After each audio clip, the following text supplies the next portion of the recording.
I wonder if Robert knows, Robert O'Neill heard, feeling for a Parker pen under his desk. While everyone else preferred to use their computers to jot down ideas, the newest member of the Edwards and Elwell marketing group preferred to grab a small notepad and write down his thoughts by hand. The luxurious pen was a gift from his wife, Donna, for his graduation from the University of Louisiana at Regard with a bachelor's degree in mass communications. Peter, right on this street. Robert heard another colleague answer. That slimy lawyer, asked the first person, and their voices gradually faded. Robert found the handle and hit the back of his head on the underside of the table as he tried to get out from under the heavy piece of furniture. When he sat down, rubbing his head, the two women were no longer visible. He frowned deeply. His name was Robert, his wife's name was Donna, and the lawyer down the street, Peter Newland, really was a slippery guy. Peter was almost as disgusting as his wife Charlene, Charlotte, Shandel, whatever her name was. He considered the husband and wife to be arrogant, narcissistic, and untrustworthy, and avoided any interaction with them at any nearby events. After some time, Robert returned to the problem that Valerie Elswell dumped on his head.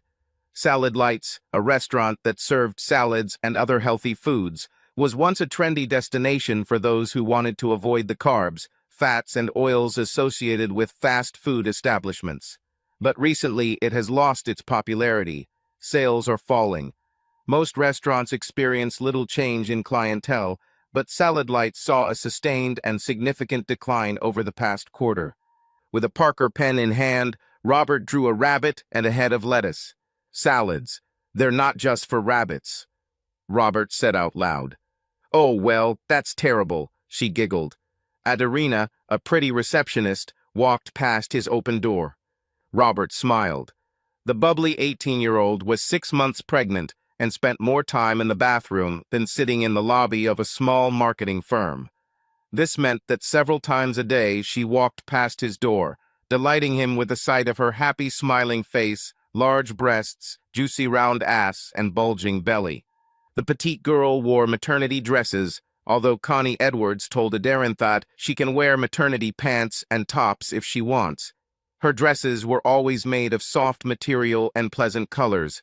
She was the embodiment of feminine grace and feminine beauty. Damn lucky bastard, Robert said, thinking about who the petite blonde's man could be. Robert didn't know who the baby's father might be at Arena. He heard the women in the building chatting pleasantly with the expectant mother, discussing pregnancy, childbirth, and motherhood. He couldn't remember the young woman ever saying who her boyfriend was. Robert looked up, smiling at the girl. He returned to his work. 2 eyes, praised Valerie Elswell, entering his office. So what do you have for me? Donna said Frank, the guy in her office, someone said behind Valerie. Like a donkey? Asked another woman. Robert tried to look behind his boss, but could not see who was speaking. Even Valerie turned around to see who it was that was speaking before turning her attention back to Robert. Salads. They're not just for rabbits, Robert suggested, smiling tightly at his boss.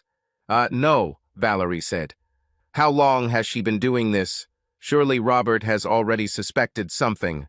Robert heard the woman's voice again as he and Valerie looked at each other. But you know, rabbits, bunnies, cute bunnies, Valerie thought. Part of the problem? Somehow Salad Lights acquired a reputation for being boring. Their prices don't help either. Their furniture is terrible. And have you ever tried to have a normal conversation there? Robert bent his fingers. Valerie agreed. At 10:15, Robert went to the break room to get a cup of coffee. He smiled standing behind Adarina. They waited until Catherine finished making my mocha latte. By the way, that's such a pretty color on you, Robert blurted out, admiring the soft peach color of Adarina's dress. Oh, thanks, said Adarina, turning and smiling widely. She raised her hand so he could better see the peach color of the dress. He smiled into her happy face. Touch it, she ordered. It's so soft, almost like a cloud. Robert carefully pinched the material of the sleeve and nodded in agreement. Catherine finally finished and stepped aside so Adarina could prepare her cup of green tea with a spoonful of local wild honey. She finished her preparations and stepped aside so he could prepare his strong and bold coffee. Turning around, Robert saw that Adarina stands with an eternal smile on his sweet face. "You always grab your coffee and run away from here," she chided him. "Sit with me, please." "You know what? This problem will be there when I get back," Robert agreed, and her smile turned from happy to ecstatic. Robert helped Adarine sit down at a small table and then sat down opposite her. She pointed to her dress again, and Robert again admired the soft material and peach color. "Faith Ministry has all kinds of maternity clothes. Well, they have other things, but I've always been a dress girl," she explained. "Ministry of Faith? Is that the building on Bank Street?" asked Robert. "Yes," she said joyfully. "You see, the Baptist and Methodist churches, and the Lutheran church in, Algie, I think, they all banded together to run this. Really, the only ones that aren't helping are the Catholic churches and this Jewish place." "So, are you a Baptist, or?" Robert began to ask. Hernandez, I have no choice," she laughed. "I'm supposed to be a Catholic, but I don't like anything in St. Vincent de Paul's." "Hernandez? What? How did the little blonde get the name Hernandez?" Robert asked, smiling. "Probably in the 50th generation or something," she laughed. "But I volunteer there every Saturday, so they always put things off that they think I might like. They are so cute." After a careful sip of your hot tea, Adarina asked Robert about himself. He told her about how he was not the best student and only at the end of his last year at school realized that he was not doing himself any favors by being lazy. Luckily for him, his father and grandparents set up a fund for his college education when he was born, so he was able to go to university without serious student debt. "O'Neill's, like O'Neill's Furniture?" asked Adarina, catching the connection. "Yes, of course, it should now be called Thibault Furniture," Robert admitted. "When my Uncle Bob died, my father sold his share. Said Uncle Bob's death was his wake-up call. Life is too short. What about you?" "About the same as yours," she admitted, her big brown eyes locked on his. "Donna, the three of us." Robert heard a woman's voice right behind him. "What?" Robert demanded, turning sharply. Magda McMahon, a plump African-American woman, snapped at him. "Looks like we were talking." "No, but I heard," Robert answered sharply. "Oh, were you eavesdropping on us? It's none of your business," Magda blurted out, and she and her companion stood up noisily and walked out of the break room. "Damn it." Robert started, but stopped before he said anything that could jeopardize his job. "That's the whole point," she laughed. Adarina then became serious. "I went to a party, met Brian, and he filled me with all these words about love at first sight." Robert said, secretly looking at his watch. "I guess love at first sight means nothing when you suddenly find yourself pregnant." "Twins, believe me," said Adarina. "But I quit drinking and smoking, and Miss Elswell hired me." "Oh, how do you know Miss Elswell?" Robert asked, checking that he had 4 more minutes of break. "Bobby Elswell. Her brother? He's the owner or something like that in Parasol magazine," admitted Adarina, with difficulty getting to his feet. "I'll be in the May issue of the magazine, Mother's Day. Sorry, but I really need to pee." Knowing that Donna would cause a real scandal, Robert still planned to buy the May issue of the magazine. He helped Adarine get to his feet and promised to take care of her mug of tea. He looked at her cute ass until she ran out the door. "Thank you, Robert," she smiled before the door closed. He rinsed her mug and used the soapy sponge on her mug, her cute Mickey Mouse spoon, and his own mug. Placing both mugs on the counter by the sink, Robert nodded to the 2 women who entered the break room. Before the break room door closed, he heard one woman say, both at once, "Girl, that Donna, you know what I mean?" "What?" Robert demanded, bursting into the room again. This is a B conversation, so why don't you just leave here?" said one of the women. Her tone and expression were mocking. Another false alarm, she giggled. Adarina, passing Robert as he left the break room. Hey, here's an idea. Why don't we just move your phone to the ladies' room? Robert joked, and she gave him a feigned grimace. Her giggles negated the grimace, though. Robert stood at his door, admiring her figure a little longer before sitting back down at his desk. Salad, it's not just for rabbits. Robert wondered out loud. Giggling, Donna walked into the rented house she and her husband shared. They met on the campus of the University of Louisiana at Regard, and although it was not love at first sight, Donna gradually fell in love with Robert. Their personalities were polar opposites. He was thorough, organized, and thoughtful. She was sociable, freedom-loving, and impulsive. You need to relax, she said more than once. No, I don't really need to relax, as you say, Robert replied. You also need to pay more attention to your wife, he also often said after he began working at Edwards and Elwell. You want a new BMW, you want that house on Cross Circle, you want a vacation where we walk on glaciers, but you also want me to pay you more attention. Robert exploded the last time she made that remark. Okay, tell me which of your wishes we can put on hold. Which one can we do without for a while? Oh, shut up, Donna snapped. Robert was really too tense. If the TV remote wasn't where he left it, he'd throw a fit. If the dishes were left in the sink, he would throw a tantrum. And oh my God, the dishwasher.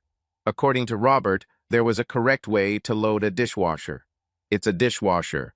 You put the dishes in, turn them on, and they wash, Robert, Donna yelled that morning when he complained about the way she loaded the dishes on the bottom rack. Start at the back, work your way forward. Do you know how gross it is when you get ketchup on your shirt sleeve because you just misplaced the plate, said Robert. And why is there ketchup on the plate? You should rinse the plates before you just shove them in the dishwasher. I need to make you stick a lump of coal up your ass, Donna replied. God, just think how big a diamond you could make. Really? Should we wash dishes before we put them in the dishwasher? Then why do we even need a dishwasher? The 1st of April was the perfect opportunity to loosen the knots that held her husband together a little.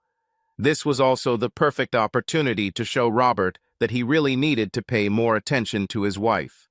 If he doesn't do this, there will be many men willing to give her a lot of attention. As soon as Robert left their rental home that morning, Donna called the Edwards and Elwell offices.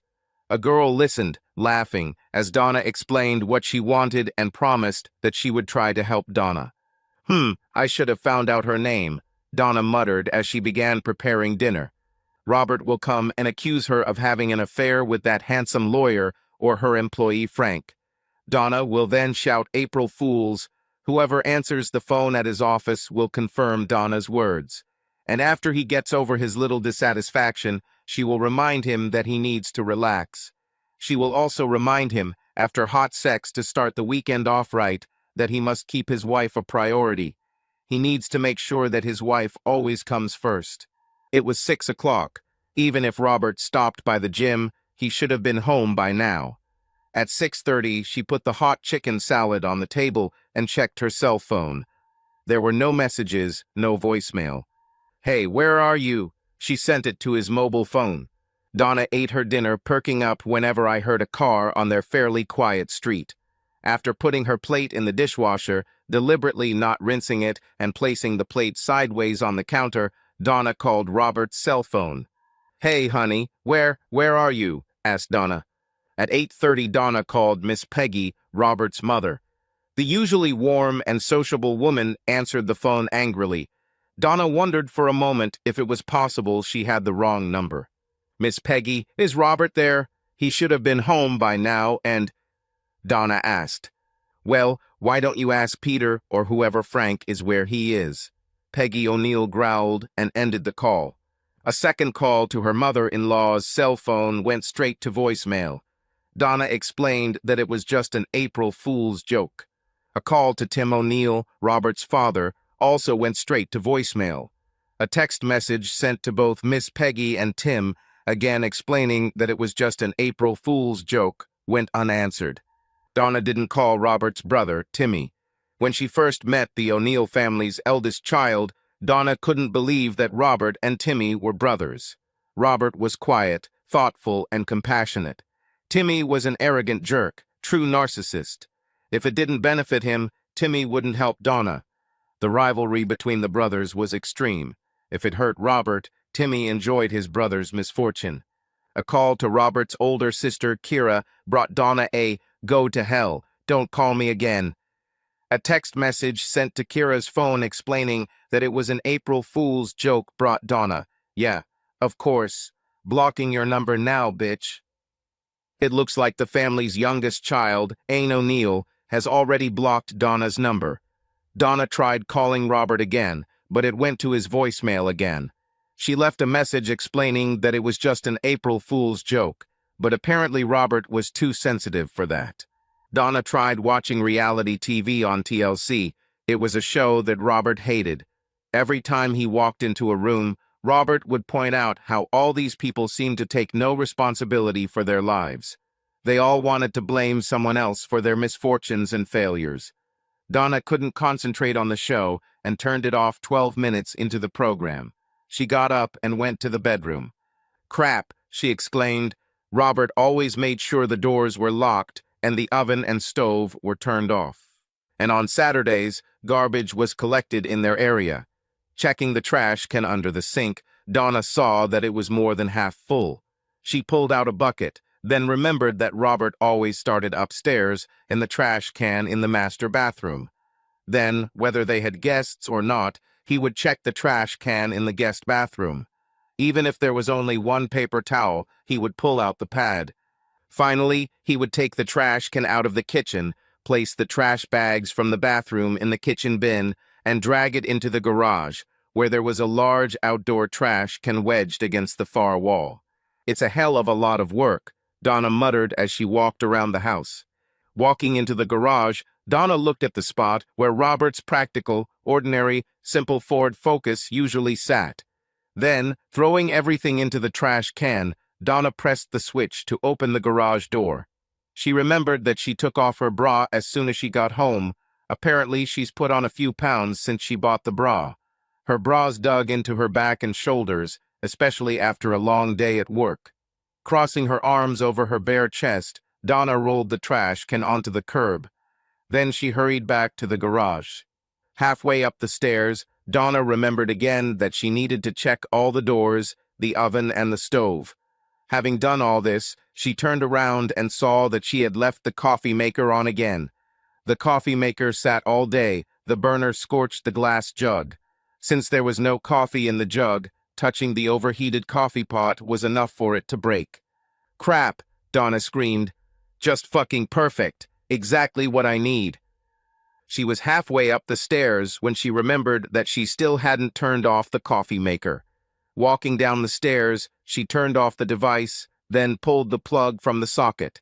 Back in the master bedroom, Donna turned on the overhead light. She blinked. The bed was not made. Robert left in the morning while she was still lying around. This was nothing new. This irritated her terribly. She wasn't ready to give up their bed yet, but he had already made it. "Damn, I just went to the toilet," she screamed, returning from the bathroom and seeing that he had already made their bed. Or she had breakfast with him. Robert would say that he loved it when they had breakfast together and would return to the bedroom to see the bed neatly made, its 4 pillows neatly folded, and the decorative pillows arranged in an orderly fashion along the front of the pillowcases. Seeing the bed still in the mess she had left it in this morning, Donna truly realized a simple truth. Robert was not at home. Looking further, she saw that the decorative pillows were still neatly stacked at the foot of the bed on their cedar chest.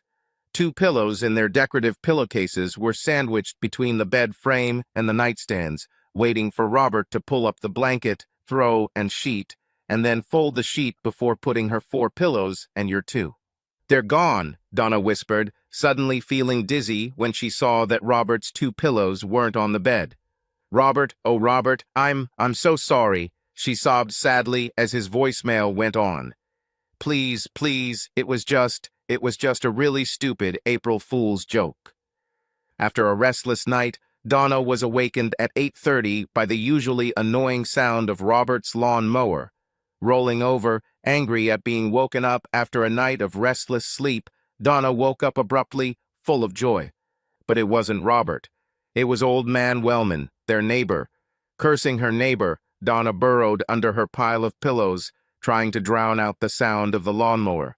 Soon, but not fast enough for Donna, Mr. Ben Wellman finished cutting the grass.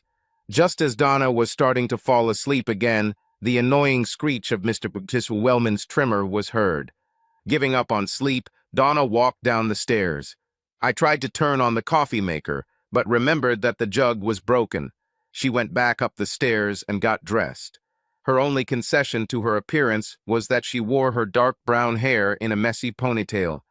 The donuts at Tornado Dough gave her a good sugar boost and the perfect cup of coffee. Shopping at the Barnes and Burns grocery store on Saturday was a frustrating experience. She enjoyed teasing one hapless young employee by bending over and stretching, her jean shorts exposing a good portion of her compact buttocks. Robert's car was not in the garage when she moved in. After unloading groceries from the trunk of her car, Donna hit the counter. She forgot to buy a new jug for the coffee maker. Robert wouldn't forget. Of course, Robert would never leave the damn thing on in the first place, Donna muttered, grabbing her purse again. Okay, Robert, I learned my lesson. She left a message on his voicemail that Saturday night. Ha, you can go home. Sleep did not come for several mind-boggling hours. On Sunday morning, someone began removing a dead pine tree from Babineau's house across the street. As soon as the chainsaw stopped working, someone started cutting the grass in the house on the other side of their rental home. Donna walked down the stairs and turned on the coffee maker. A cup of coffee poured from a new jug did not bring her a feeling of satisfaction. It just reminded her of another fact: Robert made better coffee than her. At lunchtime on April 1, Robert did not go to the break room, where a tuna sandwich was waiting for him. He purposely walked out to the front door of a white building with black glass. "Are you leaving, Robert?" asked Adarina, glancing at the clock in the hall. "Yes," was Robert's short answer. He didn't return that day. At 5 minutes after 5, almost everyone in Edwards and Elwell's marketing group had left the building. It was Friday.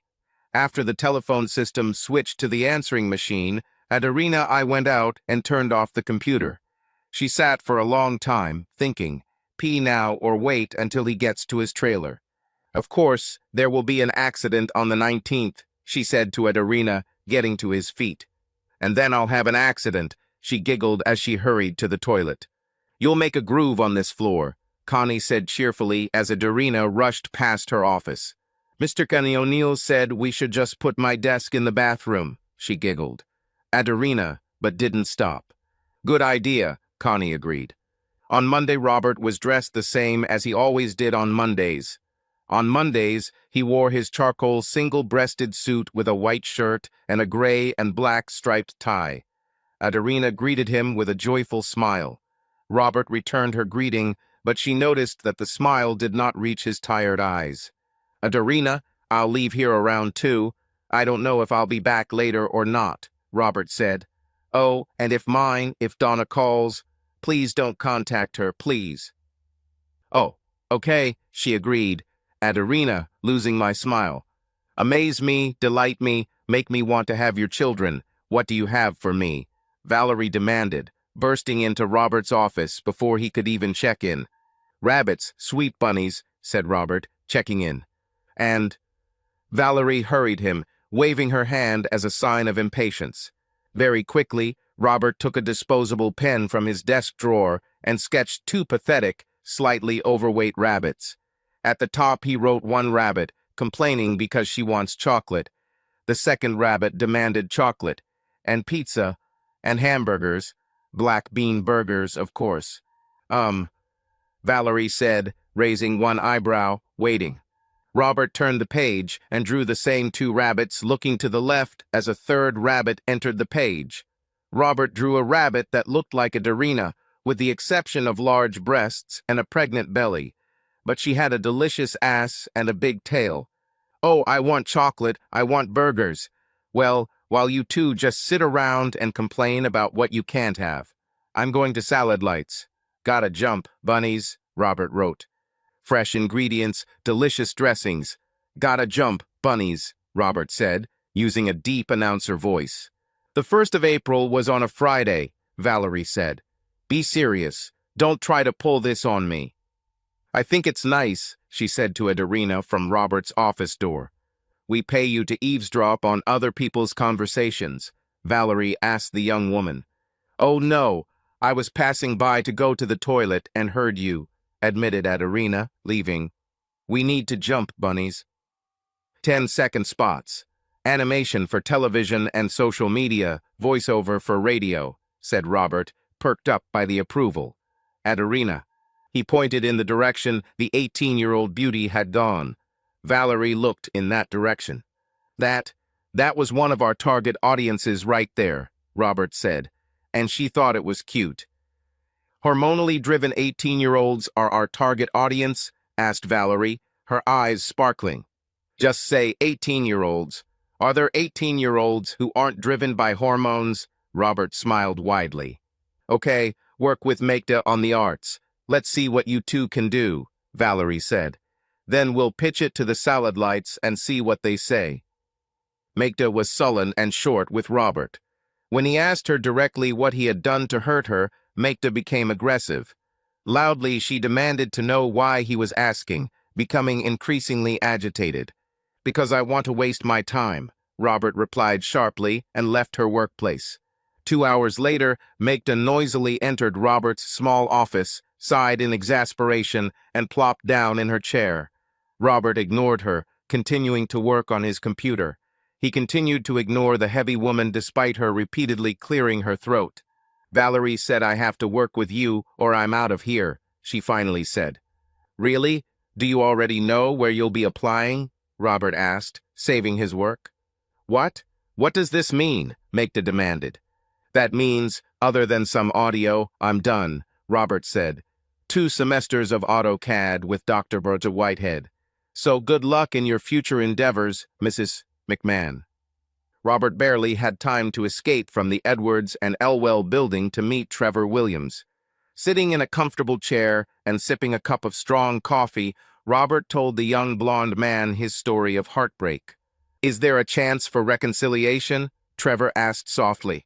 Honestly? Listen, Robert fell silent, looking into the distance. Look, we can fill out all the paperwork and leave it out of the way, Trevor suggested after a long silence from his client. You know, give yourself time to think it over.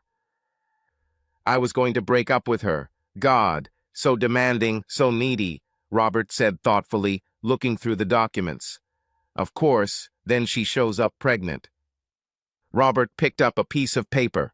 Trevor waited for Robert to read the document in front of him. Robert's face tensed and his dark eyes flashed with anger. Donna said she's pregnant. My big brother Timmy, he has 2 girls from 2 different mothers, Robert said, gritting his teeth in anger. I'm not Timmy. I won't let my son or daughter turn out to be a bastard. The insurance is right here. Trevor read the insurance documents through O'Neill Furniture and Appliances, Robert's place of employment at the time of his marriage. Trevor then read the attached documents from Dr. Ellen Sweetman's office for one Donna Catherine O'Neill. Submit the papers, I want a divorce, Robert said furiously. On Tuesday, Robert showed Valerie what he had completed the day before. Valerie changed gotta to gonna in 10-second spots. For Robert, gonna bounce, bunnies didn't have the same effect as gotta bounce, bunnies. But the owner-manager of Salad Lights and his 2 silent partners were delighted. The restaurant's waitresses even wore vests that read, Gonna Bounce, Bunnies, and featured an adorable pink bunny smiling on the left breast pocket. Robert wondered if anyone at Edwards and Elwell had noticed that the Salad Lights rabbit was a clone Adarina Hernandez. Same big brown eyes, cute upturned nose, and big smile. Not to mention her amazing ass as she bounced around the screen past 2 complaining green bunnies. Always a gentleman, Robert did not embarrass Donna by serving her a divorce summons at St. Anne's Library, her place of work. Instead, he delivered it at home. The smiling young man disarmed Donna by asking who mows their lawn. It looked a little overgrown. She stepped out onto the porch to look at the pathetic state of the lawn when the young man asked if she was Donna O'Neill, and then said that she was receiving a subpoena.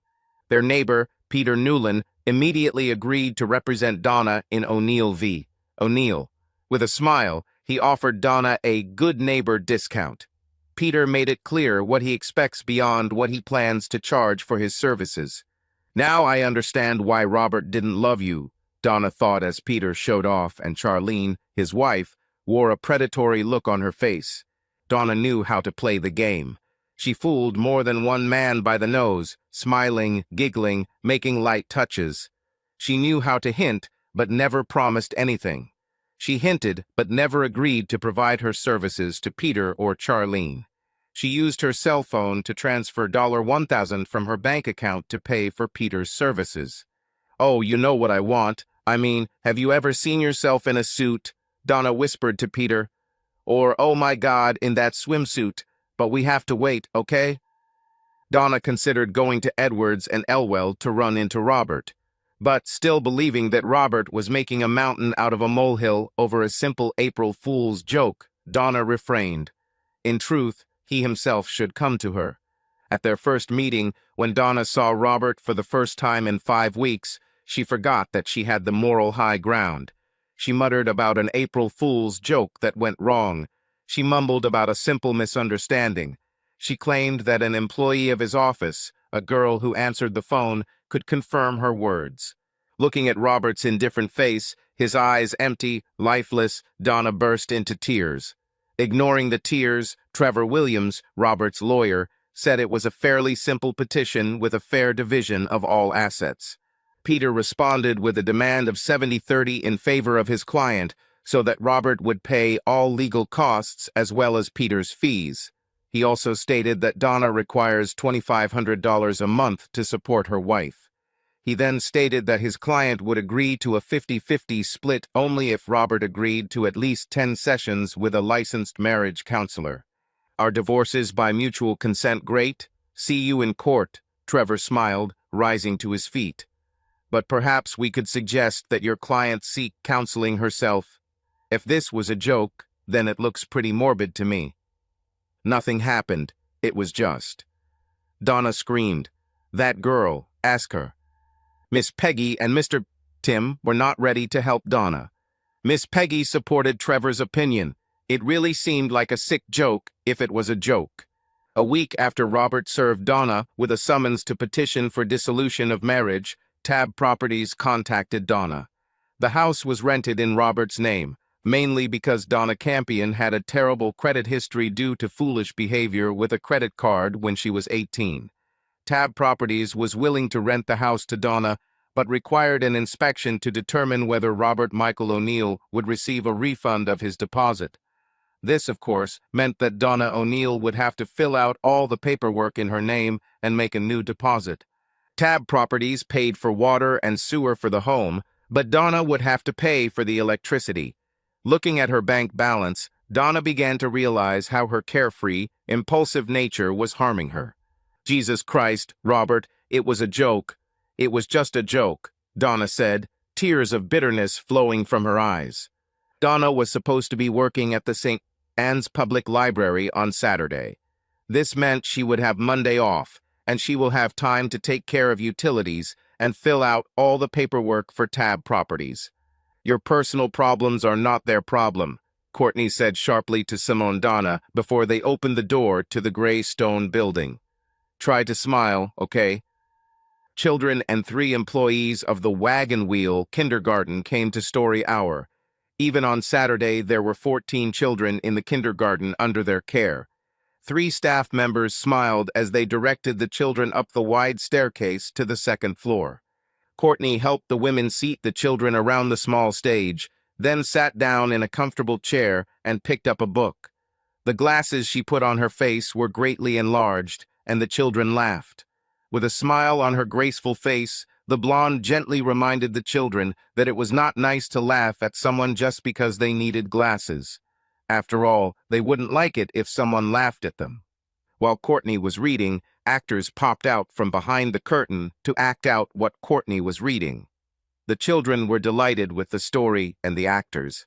Even in her bad mood, Donna couldn't help but smile as the children all happily applauded the performers. She raised her head when one of the kindergarten workers approached her. "Hi, do you have today's paper? I'm looking for a new place to live." "God, I hate apartment living," Quinn asked Lee quietly. "St. Anne's Advertiser," Donna agreed, pointing to the counter. "Degrade Weekly comes out on Wednesdays. It's the second paper on the stand." "Oh, there's also a Sunday edition, but we don't get it." "No, nothing new," Quinn said sadly after a moment. "Thank you, Donna." 2 Saturdays later, after receiving paperwork from Robert's lawyer, Donna was scheduled to fill in for Courtney. Her boss was on vacation. Luckily, all Donna had to do during story hour was sit and read. The actors were already rehearsing their roles. "Wow, these glasses are heavy," Donna blurted, pushing the huge glasses onto her face. The glasses had plain lenses so they wouldn't interfere with Donna's reading of the story. And whoever wrote the book put in parentheses, so Donna knew when to pause for the actors. "So, how's the apartment search going?" Donna asked Quinn as Frank Murphy, another St. Anne's library employee, talked to the kids about the different functions of libraries. "No way.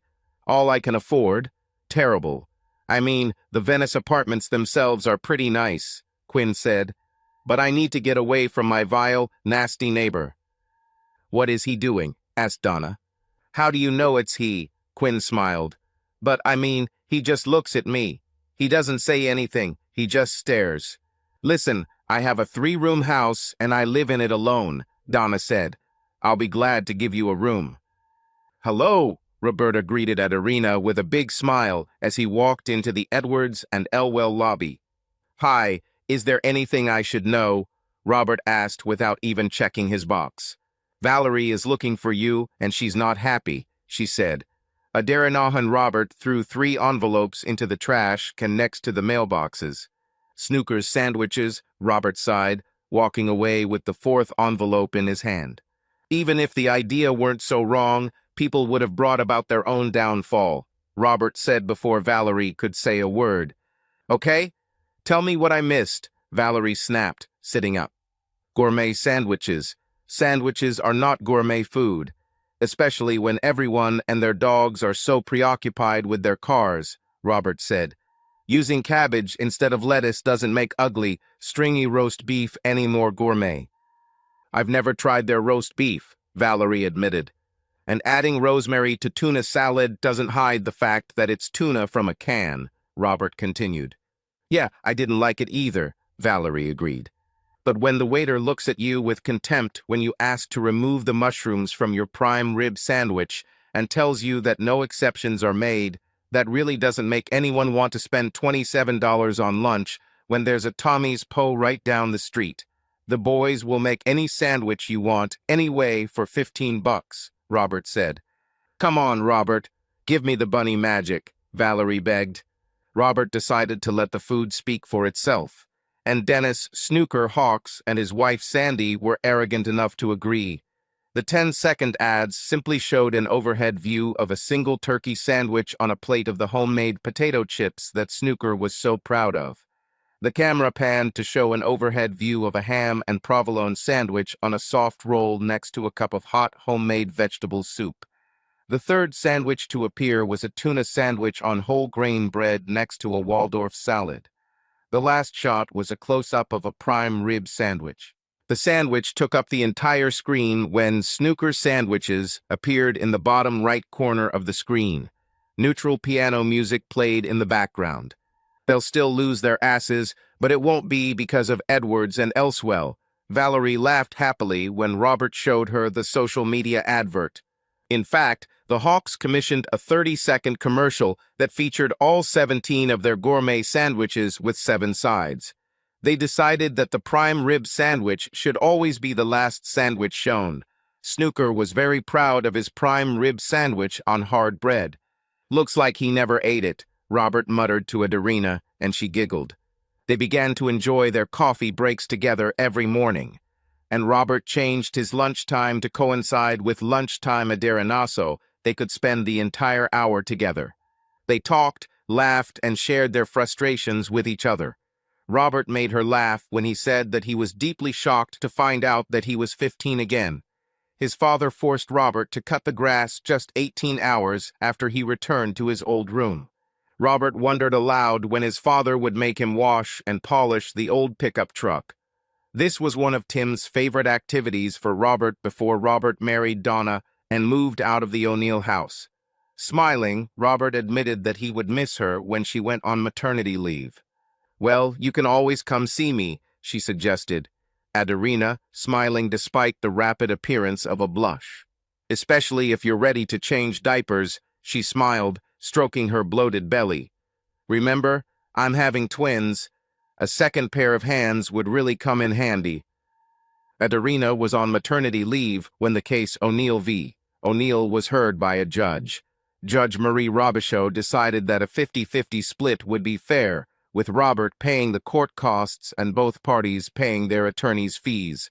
There will be no spousal support. The O'Neills had been married less than a year when Robert left the marital home.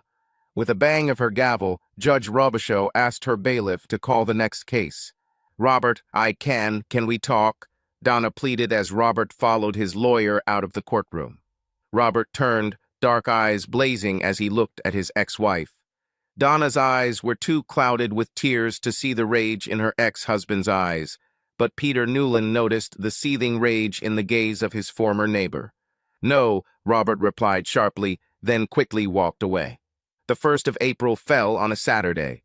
When Mr. Herbers Wellman's old lawnmower woke her from her deep sleep, Donna thought of a few pranks she could play on her roommate. Then Donna reminded herself what last year's jokes had cost her. She probably won't explode like Robert did. "God, I can't believe how badly he took it," Donna muttered to herself. "But do I really want to take the risk?" As Donna stood up to get out of bed, she felt slippers on her feet. She found the left one, but couldn't find the right one. Getting out of bed, she examined the floor under the bed, under the nightstand, around the room. The second slipper was nowhere to be found. She put on her fuzzy socks and left the room. Reaching the kitchen, Donna grabbed a mug from the cabinet and prepared her cup, 2 teaspoons of cream and 1 teaspoon of sugar. Then, turning to take the jug, Donna froze. She couldn't find the coffee maker. The device was not in its usual place. There was an empty space on the countertop where the coffee maker usually sat. "Nice socks," Quinn said, sitting at the breakfast counter and sipping a cup of coffee. "Where are your slippers?"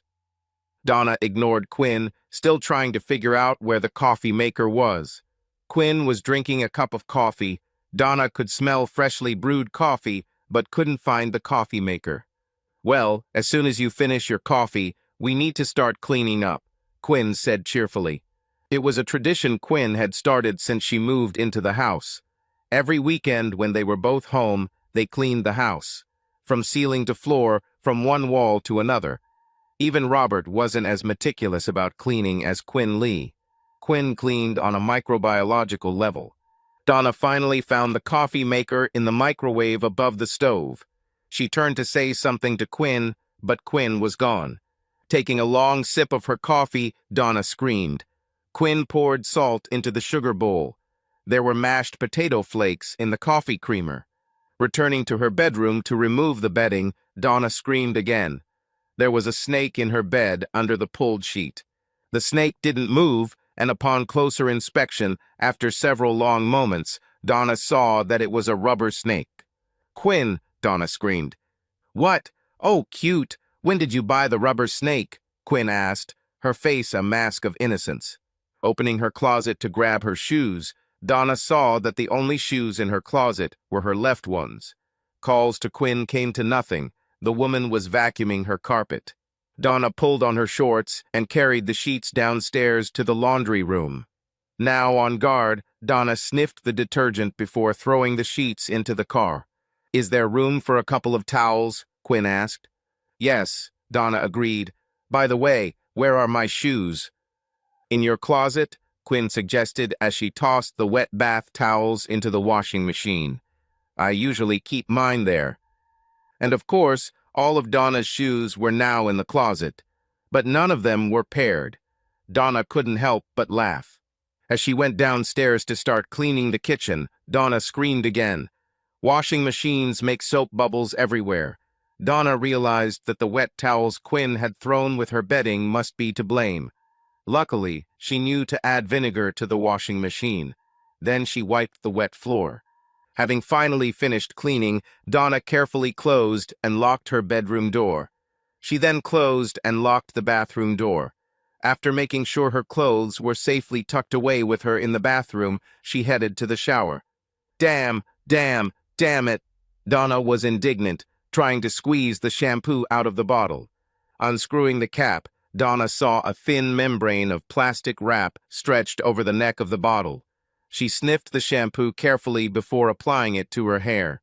She definitely didn't want to discover that Quinn had added hair remover to her shampoo. Again, she almost broke her arm trying to squeeze the shower gel out of the bottle. Shaking her head, she peeled the plastic wrap from the top of the bottle. And as she got out of the shower, Donna saw that locking the door didn't help. Her towel was missing, and her clothes were changed. Her jeans were now a pair of sweatpants that belonged to Robert and an oversized Hawaiian shirt. The sweatpants could be pulled up to Donna's armpits, and of course the shirt looked ridiculous. Wow, Donna muttered, wanting the day to end. And at the end of the day, while trying to get into bed, Donna discovered that Quinn had somehow snuck into her room and made the bed. By this time, the jokes had gone from annoying, confusing, scary, to downright angry. Thank God it's only one day a year, Donna sighed, finally managing to get into bed and fall asleep. On Monday afternoon, April 1st, Donna wandered the aisles of the Burns & Burns grocery store. Looking for goods on the shelves, she thought about what was waiting for her at home. Quinn left home before her. The first children arrived at kindergarten at 5:30. But Quinn had been home for 2 hours already, enough time to sabotage the entire house. Honestly, I won't do anything on April Fools, Quinn promised last night, then laughed out loud when Donna asked her if she'd ever been a Girl Scout. Looking up from the cans of corn, Donna saw a beautiful young blonde approaching her. The girl had a small protruding belly visible in her cute lavender maternity dress. Her smile was a wide, friendly smile. "Hello, you're Donna. Donna O'Neill," the girl said. Yes, it's me," Donna admitted, peering into the girl's face.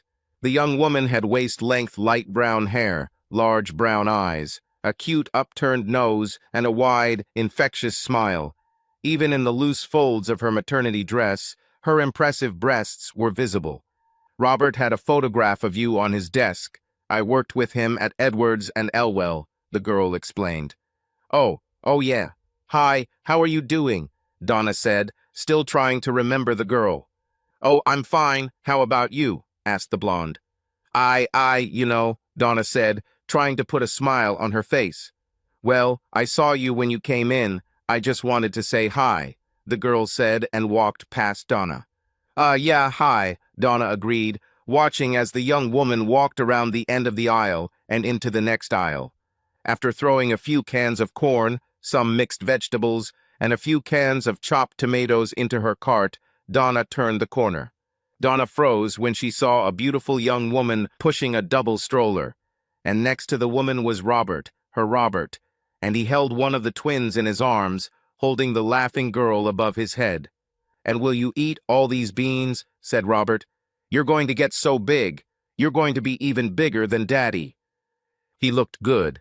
Robert looked fit, healthy, and happy. His thick brown hair was a little longer than he usually wore, and his shirt was unbuttoned at the throat, revealing a tuft of his sexy chest hair. His suit pants fit snugly, showing that he still had narrow hips and a tight ass. Looking at the blonde again, Donna recognized the girl. She should have told you," Donna shouted, pointing at the smiling Adarina. "She should have had a bunch of your co-workers talk shit behind your back and then tell you it was just a joke. Like the joke about you losing your baby. When did Dr. Sweetman actually perform the special procedure on you?" Robert asked, his eyes changing from joy to bitterness as he looked at his ex-wife. "I like you," Donna stuttered, clutching her chest. "The insurance was filed, Donna. All the information was on the paperwork, Robert replied sharply, placing his daughter in the stroller next to his brother. Aye. Donna stuttered as Robert took his cart and disappeared around the corner of the passage. Hey, Donna, smiled Irina, pushing the stroller after Robert around the corner. April 1st. Subscribe to our channel so that your love doesn't cheat on you, and go ahead and listen to the next story, because this story is nothing compared to the next one. If you're under 18, don't even think click to the next one.